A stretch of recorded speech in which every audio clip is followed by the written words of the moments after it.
আসসালামু আলাইকুম। সংবাদে আপনাদের সবাইকে স্বাগতম জানাচ্ছি আমি নুসরাত। শুরুতেই সংবাদ শিরোনাম। মিরপুরে বিএনপি জামায়াতের তুমুল সংঘর্ষ। এদিকে বিএনপির অভিযোগ, জামায়াত এনসিপি সহ ৪ দলকে ইসির সতর্কবার্তা। এরপর থাকছে জামায়াত ২১৫ আসন রেখে মিত্রদের দিল ৭৯টি। সর্বশেষ চরমোনাই পীরের জন্য ভোট চেয়ে মনোনয়ন প্রত্যাহার করলেন জামায়াত প্রার্থী। শুনছিলেন সংবাদ শিরোনাম, এখন বিস্তারিত। তার আগেই হৃদয় ছুঁয়ে যাওয়া একটি অনুরোধ।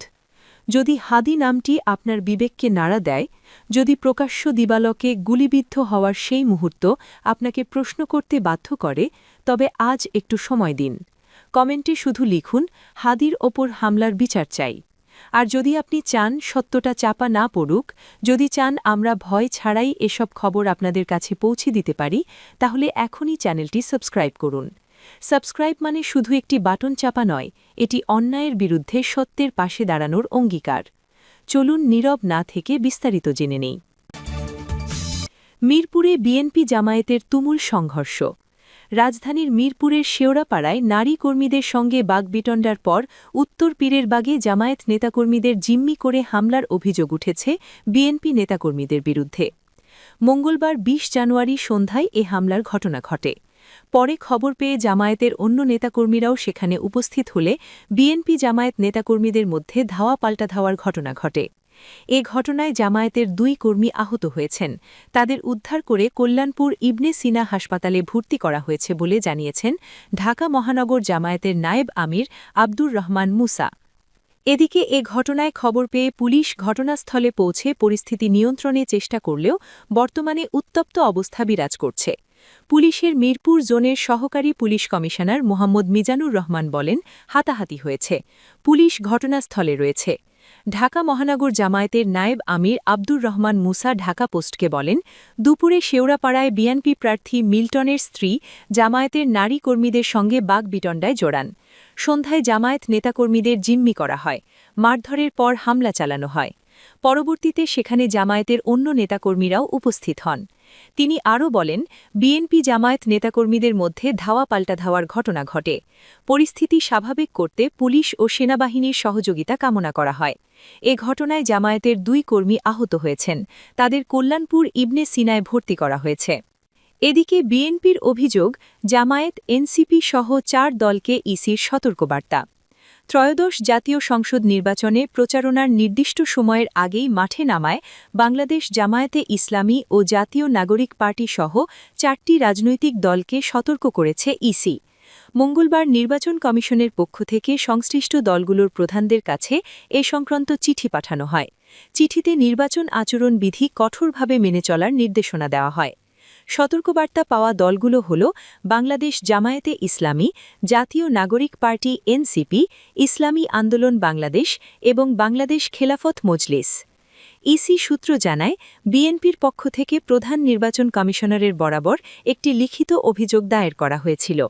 অভিযোগে বলা হয়, ২১শে জানুয়ারির পরে সব ধরনের নির্বাচনী প্রচারণা নিষিদ্ধ থাকা সত্ত্বেও এই ৪টি দল আইন অমান্য করে প্রচারণা অব্যাহত রেখেছে, যা রাজনৈতিক দল ও প্রার্থীর আচরণ বিধিমালা ২০২৫-এর ১৮ বিধির সুস্পষ্ট লঙ্ঘন।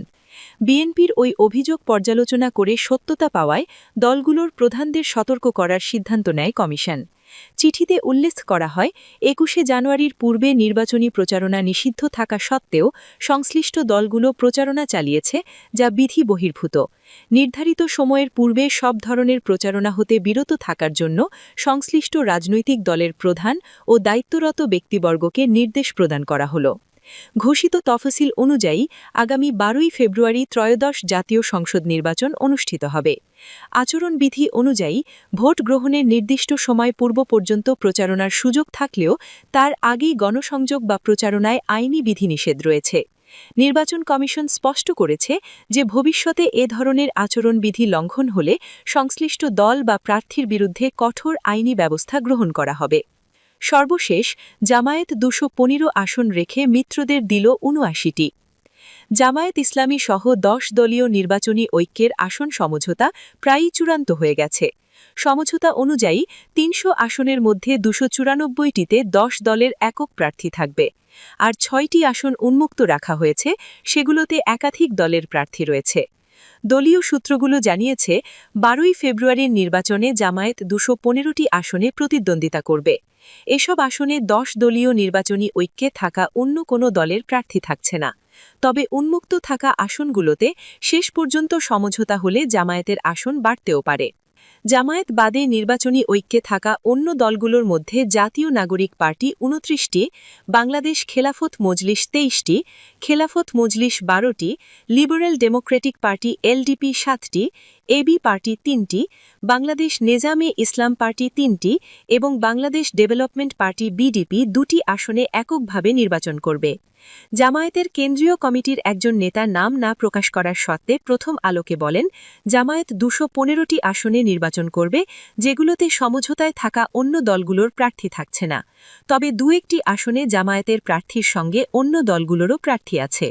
তিনি বলেন, উন্মুক্ত থাকা আসনগুলোর মধ্যে বেশি প্রার্থী বাংলাদেশ খেলাফত মজলিস ও খেলাফত মজলিসের। এনসিপি ও এবি পার্টিরও প্রার্থী আছে।